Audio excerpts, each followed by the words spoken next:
তো আজি আমি শিৱদৌলৰ সন্মুখত এটা প্ৰণ লৈছোঁ যে সংখ্যালঘু গো সুৰক্ষা বাহিনী আমি শিৱসাগৰত গঠন কৰিছোঁ। ইয়াৰ মূল উদ্দেশ্য হৈছে যে আমি গো হত্যা গো সৰবৰাহ বন্ধ কৰা। যিহেতু এই গৰুক লৈ এটা ডাঙৰ সমস্যা হৈ আছে সমগ্ৰ ভাৰতখনতেই, কিয়নো ভাৰতখন হিন্দু ৰাষ্ট্ৰ নহ'ব পাৰে কিন্তু এখন হিন্দু প্ৰধান দেশ হয়, য'ত এই গোটেই ধৰ্মটোৰ এক আস্থা আছে, য'ত এই গৰুটোৱে কাটিবলৈ হ'লে তেখেতলোকৰ আস্থাত ব্যাঘাত জন্মে। তো আমি কিয় কৰিব লাগে, কিয় আমি একেলগে থাকিব নোৱাৰোঁ? যদি এনেকুৱা নহয় যে আমি গৰু খাবই লাগিব, গৰু খাব নালাগে, মুছলমান মানুহে গৰু খালেহে যে মুছলমান হয় এনেকুৱা কোনো কথা নাই। গতিকে মুছলমান মানুহে গৰু নেখালেও চলিব।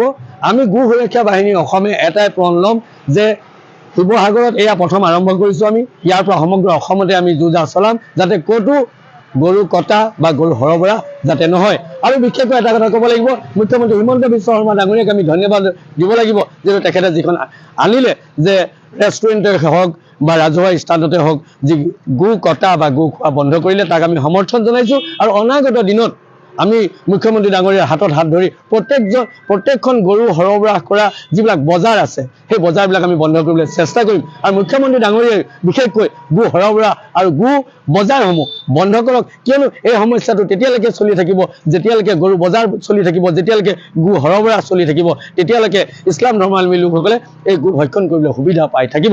গতিকে বজাৰ সম্পূৰ্ণৰূপে বন্ধ কৰিব লাগে, গৰু চিণ্ডিকেট বন্ধ কৰিব লাগে, গৰু সৰবৰাহ বন্ধ কৰিব লাগে, এই প্ৰণ। আৰু এই কামটো যদি চৰকাৰে নকৰে, এই কামটো যদি আৰক্ষী প্ৰশাসনে নকৰে, আমি স্পষ্টকৈ কৈছোঁ যে আমি ৰাজপথত ওলাম। আমি 37 নম্বৰ ৰাষ্ট্ৰীয় ঘাইপথত উৰে নিশা উজাগৰে থাকি আমি এই যি গো সৰবৰাহ এই গো সৰবৰাহ বন্ধ কৰিবলৈ চেষ্টা কৰিম। আৰু শিৱসাগৰত যিদিনাখনেই ঘোষণা হ'ল যে ৰেষ্টুৰেণ্টে হওক বা ৰাজহুৱা স্থানতে হওক গো কটা বা খোৱা মানা, তেতিয়াৰ পৰা শিৱসাগৰ সম্পূৰ্ণৰূপে বন্ধ হ'ল। আৰু অনাগত দিনত বাকী জিলাসমূহতো বন্ধ হওক, আমি তাৰে কামনা কৰিলোঁ। এটা কথা মই পুনৰ ক'ম, এইখন হিন্দু ৰাষ্ট্ৰ নহ'ব পাৰে কিন্তু এইখন হিন্দু প্ৰধান দেশ হয়। হিন্দুৰ যি আস্থা গৰুৰ ওপৰত আছে, এই গৰুক কাটি সেই আস্থাক যাতে কোনেও আমনি নকৰে বা তেখেতলোকক আৰামত থাকিবলৈ দিয়ে, কিয়নো গৰু নেখালে মুছলমানৰ একো ক্ষতি নহয়, কিন্তু গৰু খাই দিলে হিন্দুসকলৰ ক্ষতি হয়, হিন্দু ভাইসকলৰ ক্ষতি হয়। সেইকাৰণে মই সমগ্ৰ ইছলাম ধৰ্মাৱলম্বী লোকসকলক অনুৰোধ জনাইছোঁ, গৰু খোৱা বাদ দিয়ক।